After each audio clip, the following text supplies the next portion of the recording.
Bismillahirrahmanirrahim.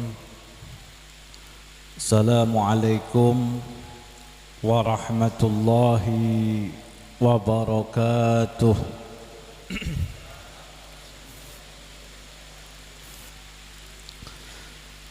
Alhamdulillah,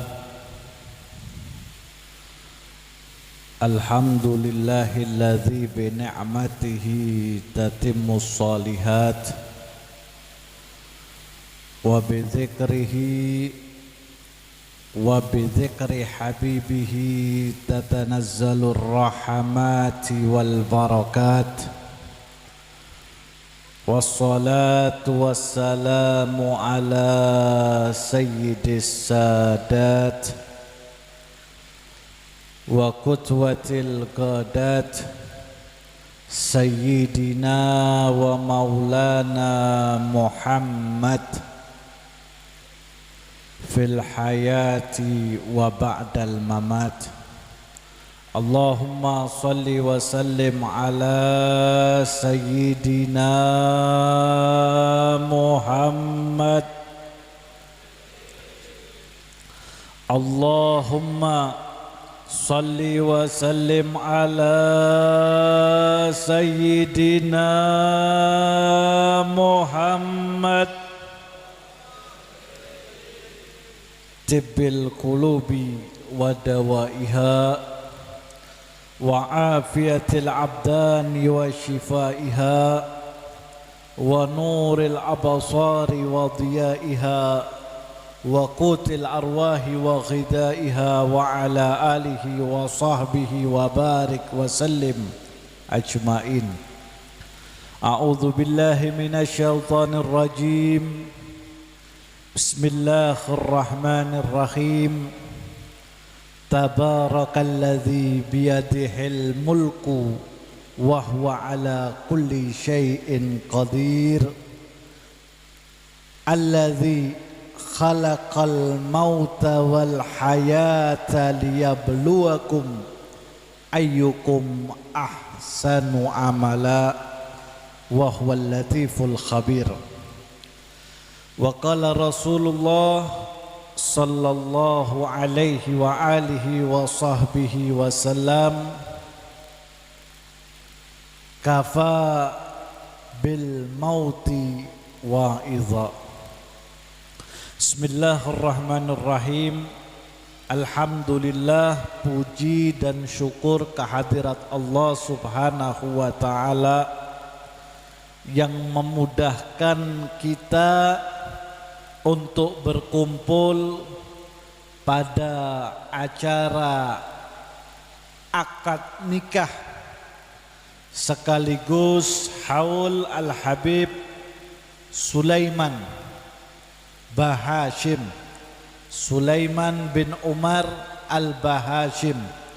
Mudah-mudahan Allah jadikan kita yang berkumpul di tempat ini sebagai orang-orang yang di dalam hatinya memiliki kecintaan terhadap orang-orang yang soleh.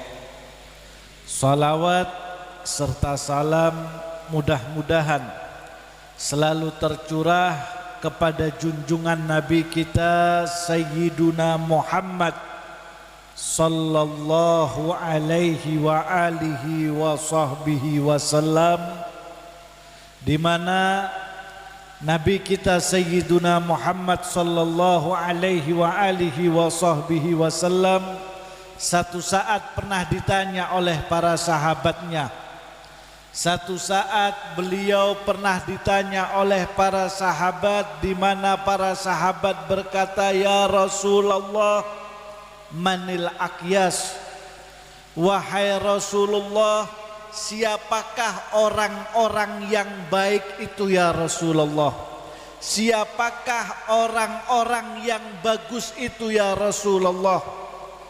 Maka dijawab oleh Nabi kita Sayyiduna Muhammad, al-aqyas aktsaruhum dzikran lil maut wa asyadduhum isti'dadan lahum humul aqyas. Zahabu bisyarafid dunya wa karamatil akhirah. Orang-orang yang baik, orang-orang yang bagus, orang-orang yang mendapat kemuliaan dunia serta kemuliaan akhirat adalah orang-orang yang di dalam hidupnya banyak mengingat tentang kematian, banyak mengingat akan datangnya saat di mana mereka akan berpisah dengan dunia. Wa isti'dadan lahum, tidak hanya ingat tetapi mereka juga mempersiapkan bekal mereka untuk menghadapi hari akhirat tersebut. Inilah orang-orang yang dikatakan oleh Rasulullah sebagai orang-orang yang baik, orang-orang yang bagus, dan orang-orang yang akan mendapatkan kemuliaan serta mendapatkan kemuliaan dunia serta mendapatkan kemuliaan akhirat. Mudah-mudahan kita yang senang dengan hadir haul, kita yang senang memperingati kematian kedua orang tua kita atau kematian orang-orang yang soleh sebelum kita termasuk golongan orang-orang yang bagus, baik dan selamat tersebut.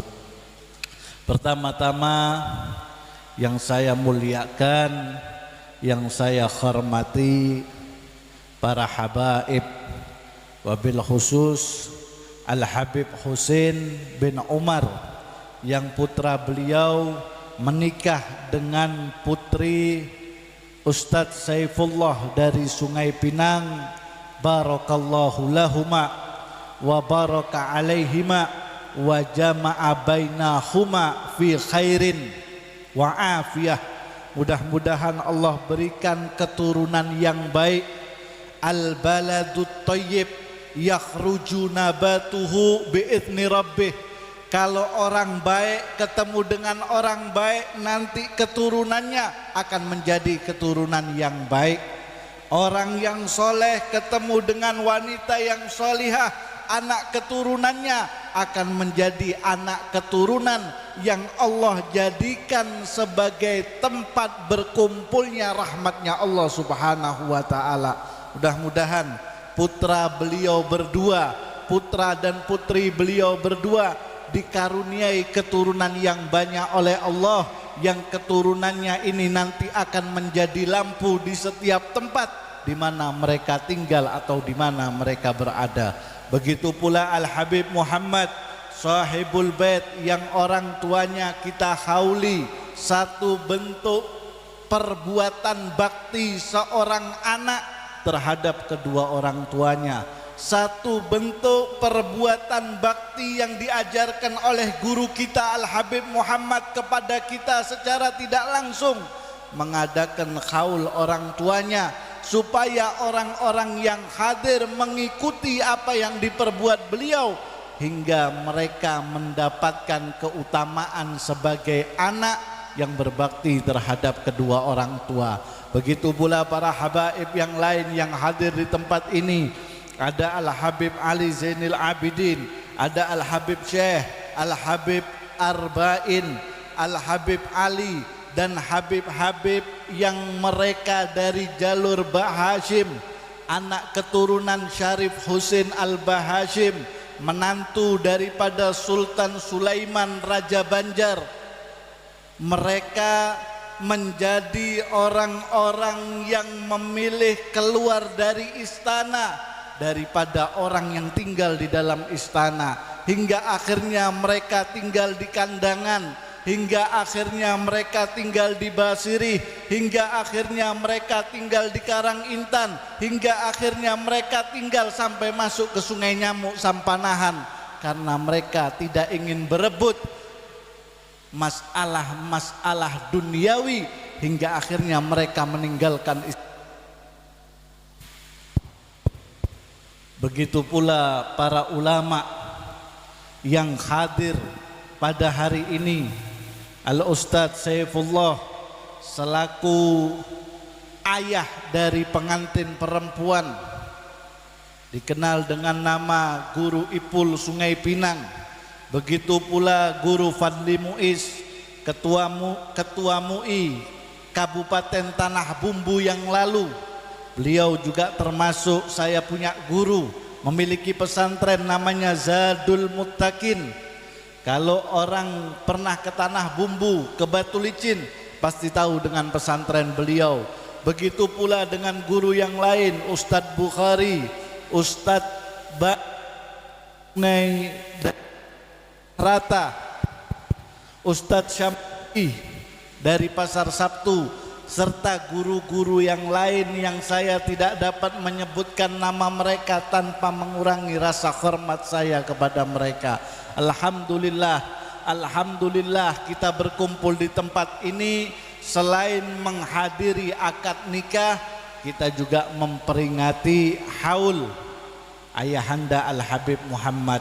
Haul sendiri ini bahasa Arab, memiliki arti yang banyak. Kalau arti secara bahasa, kekuatan, daya upaya, kekuasaan, sekitar, arti daripada haul. Tetapi secara istilahan, secara istilah kadang-kadang dia dipakai. Kalau di dalam fikih dia diartikan sebagai 1 tahun. Ketika telah sampai masa nisab bagi harta-harta mereka, telah sampai wabalagha nisabuhu khaulan, 1 tahun, maka keluarkanlah harta-harta tersebut. Ataupun di dalam acara yang kita berkumpul ini diartikan 1 tahun juga, tetapi kebanyakan kaum muslimin mengatakan haul ini bermakna memperingati orang-orang yang telah terdahulu mereka meninggal dunia, khususnya orang tua mereka. Nah, ini haul ini satu kemuliaan. Haul ini adalah satu pelajaran bagi kita supaya kita mendapatkan kemuliaan orang-orang yang telah mendahului kita. Kenapa diadakan haul? Kenapa diadakan kegiatan-kegiatan seperti ini? Supaya kita dapat meniru, meneladani orang-orang yang kita hauli tersebut. Janganlah kalian menceritakan keburukan orang yang meninggal di antara kalian. Dikatakan oleh Rasulullah, "Udzkuru mahasina mautakum." Ceritakan, sebutkan kebaikan-kebaikan orang-orang yang telah meninggal di antara kalian.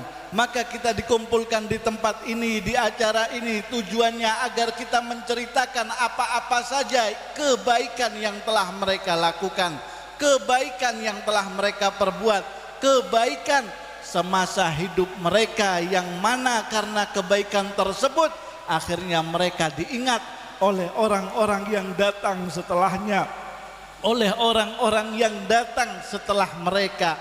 Berapa banyak haul-haul yang kita hadiri, berapa banyak acara-acara kebaikan seperti ini yang kita hadiri.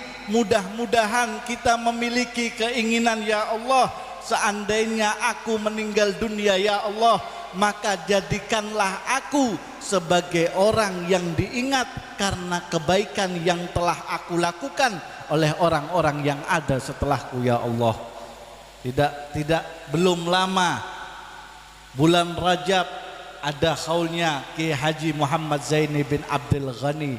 Tidak lama lagi masuk bulan Syawal, nanti ada haulnya Syekh Muhammad Arsad Al-Banjari. Ini menunjukkan bahwa apa yang telah mereka perbuat di dunia mendapatkan ridha dari Allah Subhanahu wa Ta'ala, sehingga orang-orang setelah mereka mengenang, memperingati agar mendapatkan buah, agar mendapatkan limpahan daripada apa yang mereka perbuat tersebut.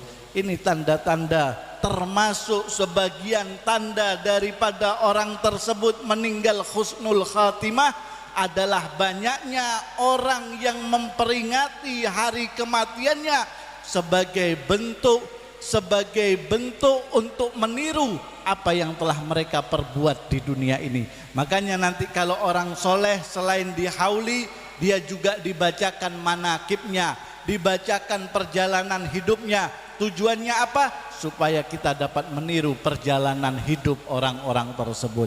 Akan tetapi Habib tidak akan berpanjang lebar.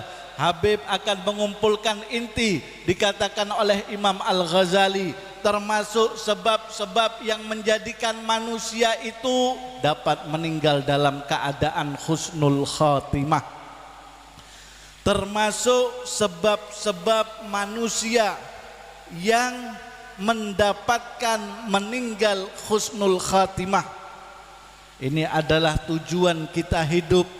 Ya Allah, Allahumma ij'al khaira umri akhirah wa khaira amali khawatimah wa khaira yaumi yauma alqaka. Ya Allah, jadikanlah sebaik-baik hidupku ini ada pada akhirnya ya Allah. Jadikanlah sebaik-baik amalku ini kelak ada pada penutupnya ya Allah. Dan jadikanlah sebaik-baik hari bagiku adalah hari ketika aku berhadapan dengan Engkau ya Allah. Husnul khatimah, mati meninggal dalam keadaan yang baik, ini adalah idaman, ini adalah keinginan bagi setiap manusia yang memiliki keimanan kepada Allah Subhanahu wa taala dan mempercayai akan adanya hari pembalasan atau hari akhirat. Orang yang di dalam hatinya tidak memiliki iman kepada Allah, tidak percaya dengan datangnya hari akhirat, maka mereka menganggap husnul khatimah ini sebagai perkara biasa di dalam hidupnya. Mereka hanya amin dengan lidahnya tetapi tidak meyakini di dalam hatinya. Kenapa? Karena mereka tidak mengetahui apa yang akan terjadi pada dirinya pada hari esok kelak. Padahal Nabi telah jelas menceritakan bagaimana ngerinya keadaan seseorang ketika dia masuk ke dalam kuburnya. Dikatakan oleh Rasulullah, al-qabru awwalu manzilin min manazilil akhirah, faman dakhala minha faman naja minha fama ba'dahu aisar, waman asyadda minha waman halaka minha fama ba'dahu asyad. Kubur, kata Rasulullah, adalah permulaan tempat daripada permulaan datangnya alam akhirat. Siapa orang masuk ke dalamnya dalam keadaan tenang, dalam keadaan selamat, maka setelahnya dia akan mendapatkan ketenangan dan keselamatan. Akan tetapi siapa yang pertama masuk ke dalamnya dalam keadaan halaka au khusyira, dalam keadaan merugi, dalam keadaan hancur, maka setelahnya dia akan mendapatkan kehancuran demi kehancuran dan berat demi berat yang akan dia hadapi ketika menghadapi alam-alam setelahnya. Imam Ghazali memberikan resep kepada kita. Imam Ghazali memberikan arahan kepada kita, memberikan arahan ajaran supaya kita meninggal dalam keadaan husnul khatimah. Orang yang ingin husnul khatimah, 4 perkara ini harus menjadi amalan di dalam hidupnya. Kalau dia tidak mengerjakan amalan ini, satu amalan dia tinggalkan, maka 25% kesempatannya untuk mendapatkan husnul khatimah menjadi berkurang atas dirinya. 2 amalan dia tinggalkan, 50% kesempatannya mendapatkan husnul khatimah akan terlepas dari dirinya. 3 amalan dia tinggalkan, 75% dia tidak akan mendapatkan husnul khatimah, keempat-empatnya tidak dia kerjakan, maka dia termasuk, kata Imam Ghazali, sebagai orang yang tidak akan mendapatkan buah kehidupan menuju ke alam akhirat, yaitu husnul khatimah tersebut. Dikatakan oleh Imam Ghazali, orang yang ingin mendapatkan husnul khatimah yang pertama, dia ayyakuna taliban fil ilmi, dia harus menjadi seseorang yang suka dengan menuntut ilmu.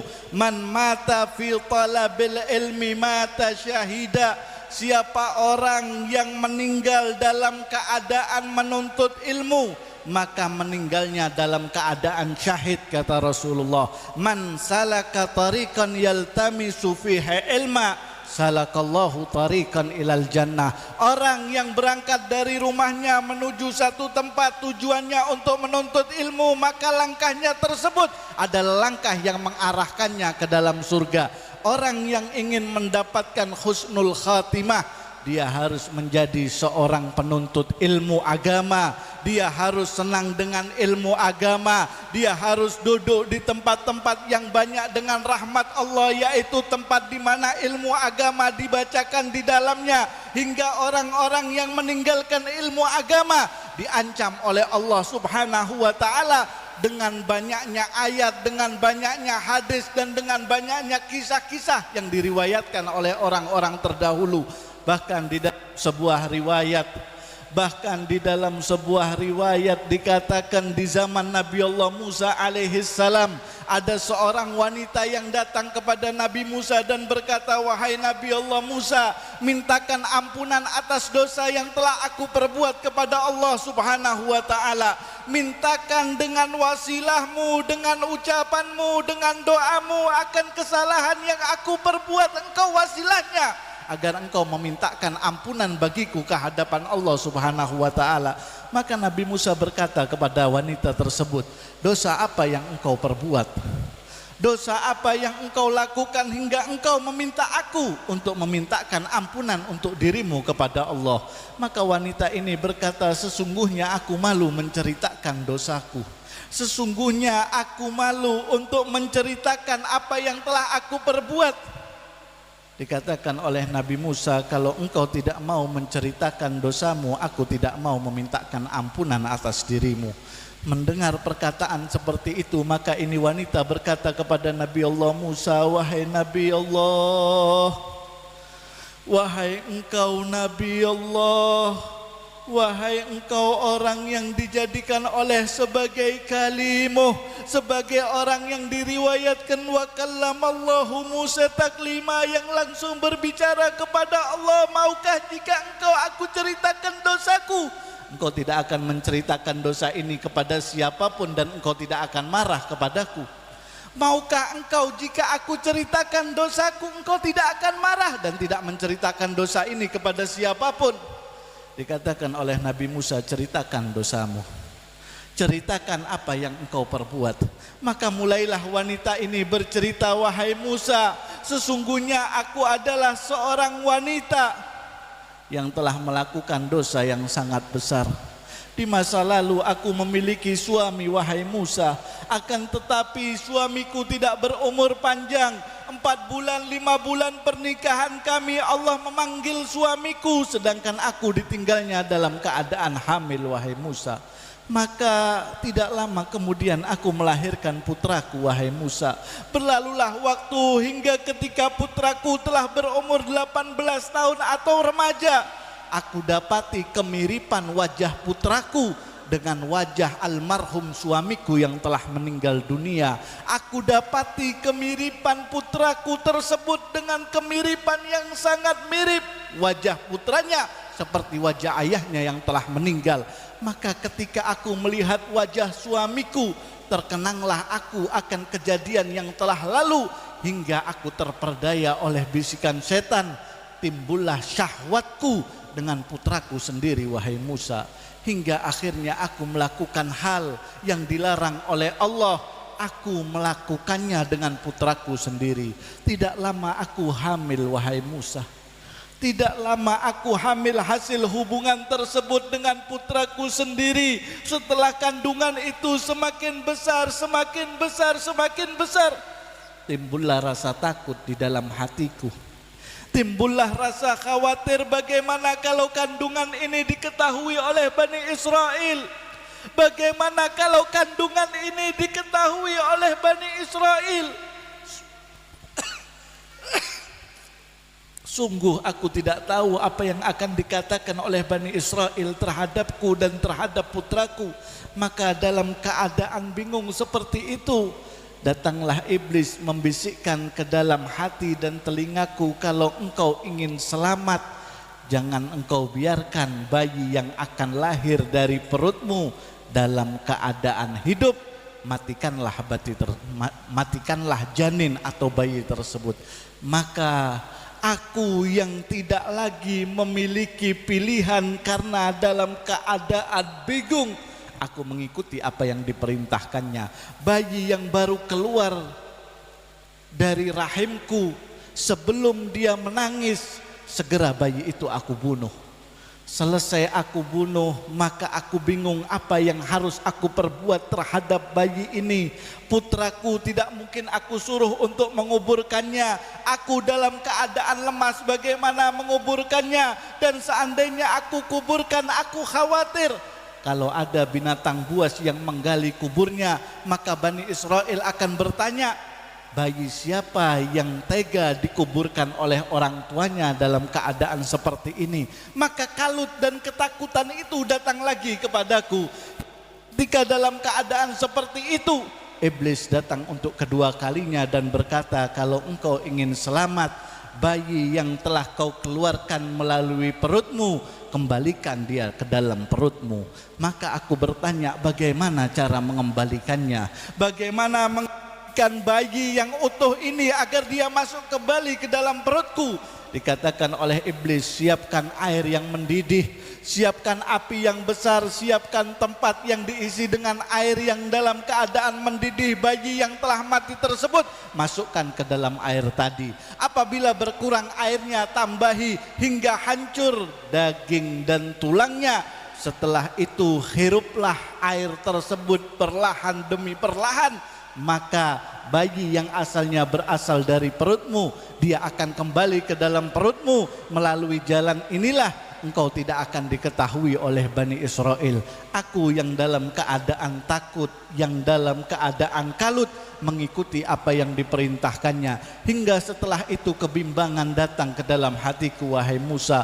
Ketakutan datang kepada hatiku, wahai Musa. Ketidaktenangan datang kepada diriku, wahai Musa. Aku merasa berdosa dengan dosa yang besar atas apa yang aku lakukan. Hingga aku datang kepadamu agar engkau mau mengangkat kedua tanganmu, memohonkan ampunan kepada Allah atas perbuatanku. Mendengar hal tersebut, Nabi Musa berkata, keluarlah engkau wahai wanita laknat, keluarlah engkau wahai wanita yang penuh dengan dosa. Sesungguhnya aku tidak ingin melihat wajahmu. Sesungguhnya inilah yang menjadi penyebab Bani Israel tidak Allah berikan hujan selama 2 tahun, disebabkan oleh dirimu yang tidak bertobat atas dosamu. Mendengar hal seperti itu, maka ini wanita berlari dalam keadaan patah hatinya, dalam keadaan kecewa hatinya dan menangis. Tidak lama Allah cabut wanita ini dalam keadaan beriman, dan tidak lama datanglah Jibril kepada Nabi Musa alaihissalam. Wahai Musa, sesungguhnya Allah ingin menyampaikan kepadamu, wanita yang kau tolak untuk pertaubatannya, Allah telah menerima taubatnya. Wanita yang telah datang kepadamu memohonkan ampun melalui lisanmu, Allah telah menerima taubatnya. Akan tetapi tahukah engkau wahai Musa, dosa apa yang lebih besar daripada dosa yang dilakukan oleh wanita tersebut? Tahukah engkau wahai Musa akan satu dosa yang ini dosa nilainya jauh lebih besar daripada dosa yang dilakukan oleh wanita tadi? Maka Nabi Musa berkata, tidak. Dosa apa itu? Dikatakan oleh malaikat Jibril, dosa ketika seseorang diberikan kesempatan untuk menuntut ilmu, dia sia-siakan waktunya untuk menuntut ilmu tersebut. Satu dosa, ma'a'zamu bidzanbin min jahalati ahlih. Tidak ada dosa yang paling besar di sisi Allah Subhanahu wa ta'ala kecuali dosa ketika seorang muslim diberikan kesempatan untuk menuntut ilmu agama, dia tidak menggunakan waktunya untuk menuntut ilmu tersebut, hingga akhirnya dia tidak mengetahui perkara-perkara yang Allah turunkan, yang Allah wajibkan atas dirinya, hingga akhirnya dia menjadi orang yang tidak mengerti dengan agama. Berapa banyak di antara kita yang tidak mengerti dengan agama? Berapa banyak di antara kita yang kadang rukun-rukun sholat aja tidak mengerti? Berapa banyak di antara kita yang pada masalah ibadah lemah? Berapa banyak di antara kita jangankan masalah ibadah, agama ini bukan hanya sholat, agama ini bukan hanya puasa, Agama ini Pak ada namanya muamalah, ada namanya muamalah, ada namanya jual beli, ada namanya hutang piutang, ada namanya sewa menyewa, ada namanya gadai menggadai, ada namanya nikah, ada namanya jinayah dan bermacam-macam. Tidak hanya agama, tidak hanya berkutat pada faktor ibadah, tetapi dia ada pada setiap faktor. Berapa banyak di antara kita yang karena melalaikan agama, akhirnya dia tidak mengetahui apa yang Allah wajibkan atas dirinya, apa yang Allah wajibkan atas hartanya, apa yang Allah wajibkan atas keluarganya, hingga akhirnya dia meninggal dalam keadaan tidak mengerti agama. Sawit, karet, ataupun yang lain, bagi orang-orang yang memiliki usaha-usaha tersebut, datang kepada orang-orang yang mengerti dengan agama, datang kepada para penuntut ilmu, datang kepada para ulama, tanya kepada mereka, bagaimana dengan urusan duniaku, bagaimana dengan urusan hartaku, apa yang harus aku lakukan supaya harta ini menjadi harta yang berkah bagi diriku, keluargaku, dan harta ini menjadi wasilah yang menyambungkanku kepada Allah Subhanahu wa taala. Orang yang ingin husnul khatimah, kunci pertamanya dia harus menjadi seorang yang suka menuntut ilmu. Yang kedua dikatakan oleh Imam Al-Ghazali, orang yang ingin husnul khatimah, muhibbul ulama, orang tersebut harus cinta, harus senang dengan alim ulama. Bagaimana zaman sekarang ya Allah? Bagaimana di zaman sekarang seorang santri kadang-kadang tidak kenal dengan gurunya sendiri. Seorang santri kadang-kadang merasa lebih baik daripada gurunya sendiri. Apa yang dikatakan oleh Rasulullah 1400 tahun yang lalu terjadi pada zaman ini. Sayati zamanun ala ummati yafirrunal ulama'i wal fuqaha ibtalahum bi thalathi baliyatin.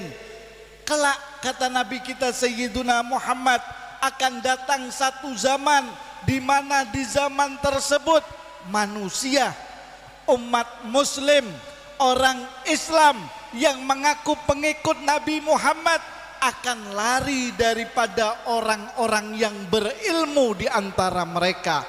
Mereka akan menghindar, lari dari orang-orang yang berilmu, kama yafirul ghanamu anidhibi, sebagaimana larinya kambing daripada serigala. Melihat ulama, jangankan cinta, tidak ada rasa apapun di dalam hatinya. Kalau sudah seperti itu dikatakan oleh Nabi, ibtalahum bithalathi baliyah, Allah akan turunkan kepada mereka 3 perkara. Allah akan turunkan kepada mereka 3 perkara. Apa? Yarfa'ul baraka min amwalihim, Allah angkat keberkahan dari harta mereka, hingga hartanya tidak ada yang halalnya, tidak ada yang baiknya, tidak ada yang bermanfaatnya. Harta tersebut menjadi harta-harta yang menjerumuskan dirinya dan keluarganya ke dalam kemurkaan Allah Subhanahu wa taala. Berapa banyak yang hadir muslim-muslim di tempat ini ataupun di tempat yang lain yang mereka menjadi orang-orang yang Allah luaskan rizkinya. Tanya, dengan harta mereka menjadi apa anak-anak mereka? Dengan harta yang mereka miliki menjadi apa keturunan-keturunan mereka? Hingga ketika mereka meninggal dunia, harta mereka menjadi rebutan bagi anak-anak mereka, menandakan di dalam harta tersebut ketiadaan barakah, ketiadaan kebaikan dan ketiadaan keberkahan, disebabkan mereka jauh daripada alim ulama. Saya punya guru namanya Al-Habib Abu Bakar bin Hasan Az-Zabidi, dulu pernah tinggal di Martapura. Beliau bercerita, Husin, saya dulu kalau mau belajar sama saya punya guru di Zabit, jaraknya 7 km. jaraknya 7 kilometer jalan kaki dari rumah, harus membawa lampu, harus membawa penerangan. Di dalam perjalanannya musuhnya ular, musuhnya hewan buas padang pasir, angin yang mengganggu penerangan tersebut. Kalau ini penerangan di rumah gurunya yang jaraknya 7 kilo itu mati, dia tidak akan diterima oleh gurunya. Dia disuruh kembali seperti itu setiap hari, hingga karena ketekunannya, kesungguhannya di dalam menuntut ilmu, Allah berikan kemanfaatan di dalam ilmu tersebut. Kita yang ada di sini, kadang-kadang gurunya di sebelah rumah, kadang-kadang alimnya di sebelah rumah, kadang-kadang ulamanya di sebelah rumah, tetapi kita acuh, kita cuek, kita tidak peduli dengan orang-orang tersebut. Ini satu tanda bahwa Allah cabut kesempatan kita untuk mendapatkan husnul khatimah di ujung umur kita tersebut. Makanya kalau orang zaman dahulu, mereka dengan ulama ini memiliki kedekatan. Apapun yang terjadi terhadap diri mereka dan keluarga mereka, selalu mereka ceritakan terhadap ulama, terhadap guru-guru. Berbeda dengan zaman sekarang. Kenapa? Allah jauhkan umat daripada ulama, supaya Allah angkat keberkahan di antara mereka tersebut. Yang kedua, sallatallahu amiran jaira au malikan zalima. Allah kuasakan mereka, orang-orang tersebut, terhadap pemimpin-pemimpin yang jahat. Allah kuasakan orang-orang tersebut, kaum muslim dikuasakan kepada pemimpin-pemimpin yang tidak memiliki belas kasihan terhadap mereka. Yang ketiga, naudzubillah summa naudzubillahi min dzalik. Jangan sampai ini terjadi kepada kita, pian-pian yang jauh daripada tuan guru, daripada ulama, daripada habaib. Yang ketiga ini yang paling bahaya. Apa? Naza'allahu fi qulubihi imana. Allah cabut iman yang ada di dalam hatinya ketika datangnya syakaratul maut, hingga ketika dia meninggal dunia, dia meninggal dalam keadaan tidak beriman kepada Allah Subhanahu wa taala.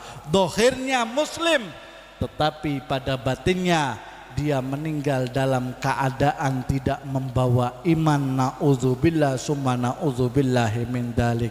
Yang ketiga yang menjadikan seseorang itu meninggal dalam keadaan husnul khatimah, birrun liwalideh. Dia harus menjadi anak yang berbakti terhadap kedua orang tuanya. Berapa banyak dosa-dosa yang dilakukan oleh seorang anak hingga orang tuanya menjadi penghalang bagi anak tersebut untuk mendapatkan rahmatnya Allah Subhanahu wa ta'ala. Orang-orang terdahulu mereka memiliki kemuliaan disebabkan kecintaan mereka terhadap kedua orang tua mereka. Diriwayatkan satu riwayat lagi setelah itu Habib akhiri, diriwayatkan seorang sayyid, seorang habib yang bernama Al-Habib Umar bin Hamid, Al-Habib Hamid bin Umar bin Hamid Ba'alawi, ketika beliau ziarah ke makam Nabi besar Muhammad sallallahu alaihi wasallam. Ketika itu di kota Madinah, orang dalam keadaan memperingati hari lahir serta hari meninggalnya Nabi kita Sayyiduna Muhammad sallallahu alaihi wasallam. 12 Rabiul Awal kita peringati sebagai hari lahirnya Nabi, dan pada tanggal itu pula Nabi kita Sayyiduna Muhammad meninggal dunia. Maka ketika manusia dari seluruh dunia berkumpul di tempat tersebut, Masjid Nabawi, Kubah, Raudatul Rasul, dalam keadaan penuh, dalam keadaan berdesak-desaan, yang mana orang yang menjaga kubur Nabi ini 3 malam didatangi oleh Nabi dan dikatakan, wahai engkau yang menjadi juru kunci kuburku, ingatkan putraku Hamid bin Umar bin Hamid akan datang. Kalau dia datang, suruh nanti dia yang memimpin acara pada tanggal 12 Rabiul Awal, agar namanya dikenal oleh seluruh kaum muslimin yang ada di kota Madinah. Maka ditunggu pada hari pertama, tanggal 10, keluarlah penjaga kunci berkata pada sof pertama, sof kedua, sof ketiga, hal minkum Hamid bin Umar bin Hamid. Adakah di antara kalian yang namanya Hamid bin Umar bin Hamid? Tidak ada. Tanggal 11 begitu pula dikatakan tidak ada. Pada tanggal 12 Rabiul Awal, Al-Habib Hamid berjalan bersama sahabatnya dalam keadaan terlambat, sedangkan juru kunci sudah berteriak, hal minkum Hamid bin Umar bin Hamid. Di antara kalian adakah yang namanya Hamid bin Umar bin Hamid? Tidak ada saf pertama, tidak ada saf kedua, tidak ada saf ketiga, hingga satu pemuda mengangkat kedua tangannya mengatakan, ana Hamid bin Umar bin Hamid. Aku yang bernama Hamid bin Umar bin Hamid. Dikatakan oleh juru kunci, engkau telah ditunggu oleh Rasulullah. Engkau telah ditunggu oleh Rasulullah. Maka terbukalah saf-saf yang berada di depannya hingga Al-Habib Hamid bin Umar bin Hamid berjalan sebagaimana jalannya datuknya, memiliki pandangan sebagaimana pandangan datuknya. Dia berjalan hingga sampai ke kursi paling depan. Kemudian dikatakan oleh yang hadir, sungguh beruntung pemuda tersebut. Apa yang menjadi amalan bagi pemuda tersebut hingga dia mendapatkan kemuliaan? Duduk dipanggil oleh Nabi kita Sayyiduna Muhammad sallallahu alaihi wasallam. Maka dikatakan oleh orang-orang yang mengenal Al-Habib Hamid bin Umar bin Hamid, Habib Hamid ini adalah seorang pemuda yang lahir di tempat Bah Hashim dilahirkan, yang lahir di tempat Bah Hashim menjadi pemimpin kaumnya di negeri Hadramut, di mana di kota tersebut Al-Habib Hamid adalah seseorang yang hidup penuh kekurangan dan memiliki kedua orang tua yang masih hidup, akan tetapi kedua mata mereka telah tidak melihat. Al-Habib Hamid memiliki perhatian yang begitu besar kepada kedua orang tuanya. Dikatakan amalan Habib Hamid mendapatkan kemuliaan menjadi orang yang dicintai Rasulullah karena dia cinta terhadap kedua orang tuanya. Dikatakan oleh Al-Habib Hamid, sesungguhnya negeriku adalah negeri yang sangat panas. Kalau siang panasnya luar biasa, kalau malam dinginnya luar biasa. Akan tetapi kalau orang tuaku menyuruhku, aku tidak pernah meninggalkan apa yang diperintahkannya, kecuali jika Allah memerintahku untuk meninggalkannya. Al-Habib Hamid orang yang sangat bakti terhadap kedua orang tuanya. Disebabkan baktinya dia mendapatkan kemuliaan, dicintai oleh Rasulullah sallallahu alaihi wasallam. Di dalam riwayat termasuk kubur-kubur yang mengeluarkan aroma yang harum, kubur daripada seorang anak yang berbakti terhadap kedua orang tuanya. Yang terakhir, kunci orang yang ingin meninggal dalam keadaan husnul khatimah, muhafazatu an shalawatil khamsi. Dia harus menjaga perkara solat yang Allah fardukan kepada dirinya 5 kali banyaknya dalam sehari. Man hafadha ala shalawatil khamsi hafadallahu asya khaira wa mata khaira. Siapa orang memperhatikan, memelihara solat yang 5 waktu, Allah berikan kehidupan yang baik, Allah berikan kematian yang baik. Mudah-mudahan dengan apa yang disampaikan saya mendapatkan manfaat, begitu pula yang hadir. Hadzanallahu wa iyyakum ajmain. Assalamualaikum warahmatullahi wabarakatuh. Waalaikumsalam warahmatullahi. Terima kasih kepada Habib Husin yang telah menyampaikan tausiahnya. Mudah-mudahan kita semua yang hadir di sini bisa mengambil hikmah apa yang telah disampaikan beliau.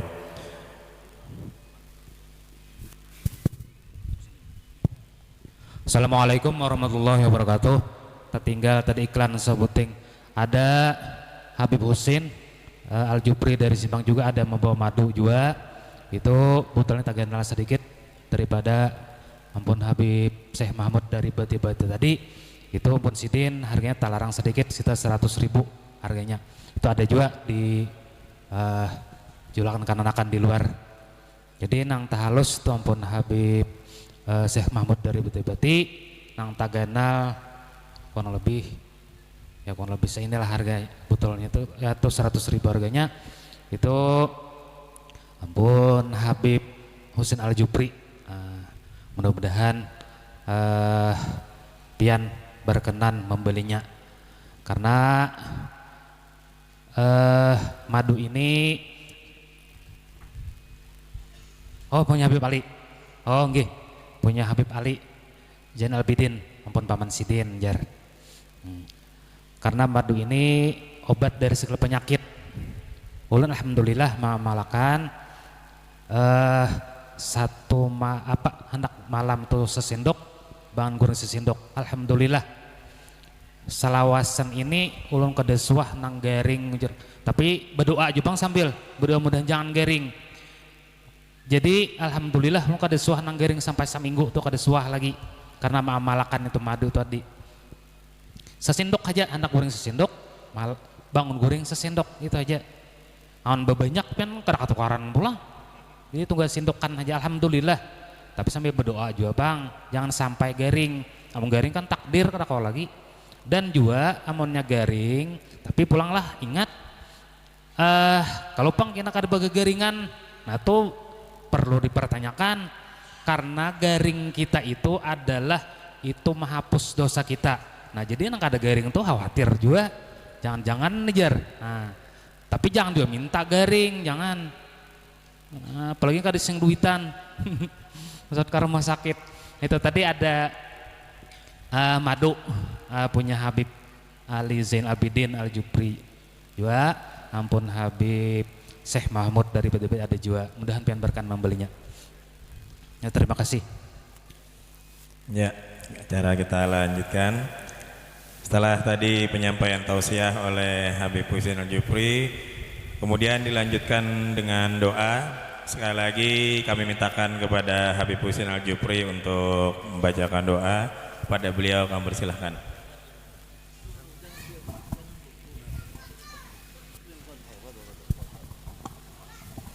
Allahumma salli wa sallim ala sayyidina salatan taghfiru biha dhunub wa taslihu bil qulub wa tantalaqu bil usub wa talinu biha sawab wa ala alihi wa sahbihi man ilayhi mansub. Allahumma nas'aluka salamatan fid din wa afiyatan bil jasadi wa wasi'atan bil rizqi wa taubatan qalbul maut wa syahadatan dal maut wa maghfiratan ba'dal maut wa afan dal hisab wa amalan min al azab wa nasiban min al jannah warzuqna nadhara ila wajhikal karim.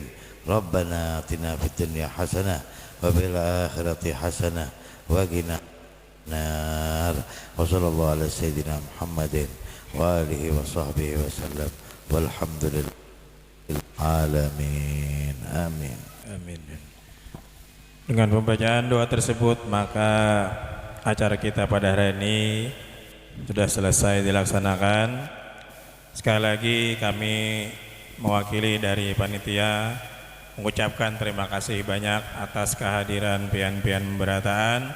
Mudah-mudahan dengan sebab kita berkumpul di sini kita mendapatkan maghfirah dari Allah Subhanahu wa taala, dan mudah-mudahan dengan sebab kita berkumpul di sini kita mendapat syafaat dari Rasulullah sallallahu alaihi wasallam. Sekali lagi kami mohon maaf apabila terdapat kekurangan, dan ucapan terima kasih banyak kepada warga masyarakat Sampanan Hilir yang telah lama mempersiapkan acara ini seminggu kemarin sampai hari ini, sampai terlaksananya kita pada hari ini. Wabillahi taufiq wa hidayah. Assalamualaikum warahmatullahi wabarakatuh. kepada para habaib dan para guru-guru agama dipersilakan masuk ke dalam rumah untuk menyantap hidangan yang telah disediakan oleh tuan rumah.